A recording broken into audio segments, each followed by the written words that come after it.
One piece chapter 1108 release हो चुका है और इस चैप्टर में फाइनली ओडा ने सैटर्न के मिथिकल जोन डेविल फ्रूट का ट्रू बीस्ट फॉर्म क्या होगा वो बता दिया है। जैसे काइडो का ड्रैगन फॉर्म था वैसे ही सैटर्न का एक फॉर्म है जिसके बारे में बात हम वीडियो में आगे करेंगे, तो वीडियो को एंड तक देखना। बाकी बिना कोई टाइम वेस्ट किए चैप्टर की तरफ बढ़ते हैं। चैप्टर शुरू होता है प्रीवियस चैप्टर की एंडिंग से, जहाँ पे कारिम्बू वैनेगर से रिक्वेस्ट कर रहा होता है कि वो उसे ब्लैकबियर्ड के पास ले जाए। अब वैनेगर ऑब्वियसली मना करता है क्योंकि पायरेट का जमाना है तो किसी के ऊपर ट्रस्ट नहीं कर सकते। तभी कारिम्बू ये कहता है कि उसके पास एक वैल्यूएबल इन्फॉर्मेशन है जो ब्लैकबियर्ड के काफी ज्यादा काम आएगी, और वो ये रिक्वेस्ट करता है कि अगर तुम मुझे उसके पास ले चलोगे तो मैं ये इन्फॉर्मेशन तुम्हें फ्री ऑफ कॉस्ट दे दूंगा और मैं तुम्हारे काम भी आऊंगा, तो प्लीज मुझ पर ट्रस्ट करो।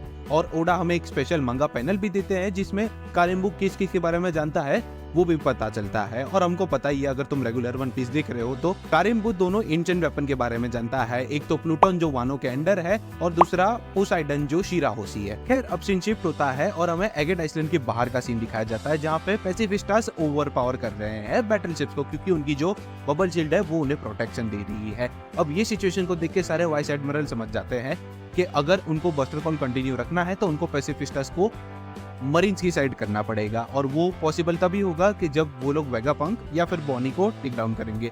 तभी डोबरमैन सारे वाइस एडमिरल्स को ऑर्डर दे देता है कि जितने भी एडमिरल्स कोई भी पोजीशन में हो वो सब सिचुएशन को छोड़ के डायरेक्ट हंट करे बॉनी को।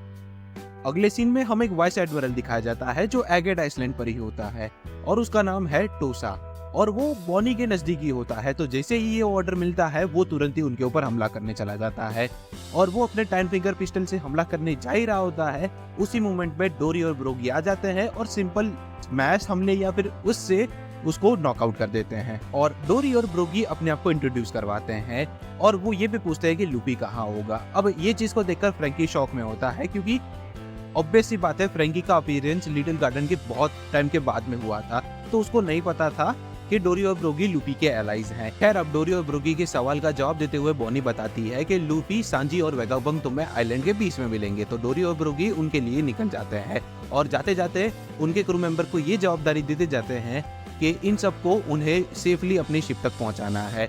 तो अब कुमा, बॉनी, एटलास, फ्रैंकी तो सेफ हो चुके, और ऐसे ही करते करते ओडा जायंट्स की मदद से सारे क्रू मेंबर्स को ही बचा लेंगे। फिर सीन शिफ्ट होता है सैटर्न, लूफी और वेगापंक पे, जहाँ पे हमें फाइनली सैटर्न का ट्रू बीस्ट फॉर्म देखने को मिलता है उसके मिथिकल जोन डेविल फ्रूट का, जो हूबहू जापानीज योकाई मॉन्स्टर ओशिओनी की तरह दिखता है। ओशिओनी को ईच साइड 3-3 पैर है, सिमिलर टू सैटर्न के पास भी ईच साइड 3-3 लेग्स है।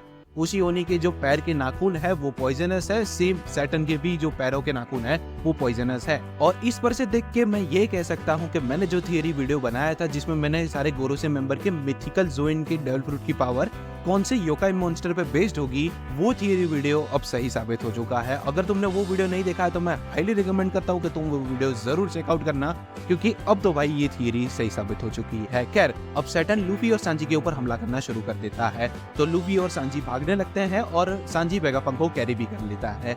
उतने में किजारू सांजी के ऊपर हमला कर देता है और झटके के कारण वेगापंक गिर जाता है।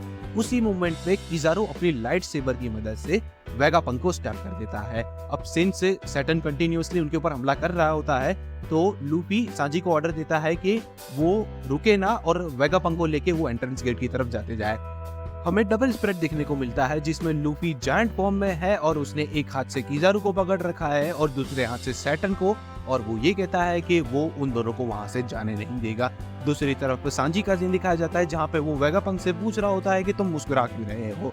तभी हमें लेबोरेटरी के अंदर की एक बिल्डिंग का सीन दिखाया जाता है जहाँ पे एक कंप्यूटर चालू होता है और वहाँ पे वेगापंक हमें स्क्रीन पे दिखाई देता है और वो ये कहता है कि हेलो, मेरा नाम है वेगापंक और वर्ल्ड से ग्रेटेस्ट और मोस्ट हम्बल साइंटिस्ट हूँ, और आज मैं तुम्हें हमारी दुनिया की असली सच्चाई बताने वाला हूँ। और यहाँ पे चैप्टर एंड होता है।